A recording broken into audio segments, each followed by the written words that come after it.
Corona महामारी के चलते एक तरफ जहां पूरा विश्व इससे परेशान है, वहीं हमारे देश के लोग एकजुट होकर इससे लड़ने के लिए अपने हर तरह से एक साथ अपना सहयोग दे रहे हैं। हमारे कोरोना वॉरियर्स का हौसला बढ़ाने के लिए सभी उनके कार्यों का सम्मान कर रहे हैं। ऐसे में भोजपुरी फिल्मों के युवा स्टार अरविंद अकेला कल्लू ने अपनी आवाज में एक गाना गाया है जो कोरोना वॉरियर्स को समर्पित किया है।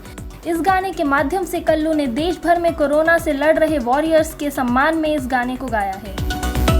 इस गाने के बारे में कल्लू ने कहा, आज हर तरफ लोग एक दूसरे की मदद कर रहे हैं, चाहे वो डॉक्टर, पुलिस, मीडिया, किसान या उद्योगपति हो। ये देश की एकता को दिखाता है। मैं अपने गीत के माध्यम से सबको सलाम करता हूँ। बहुत जल्द आप सबको ये गीत सुनने को मिलेगा। जय जवान जय किसान।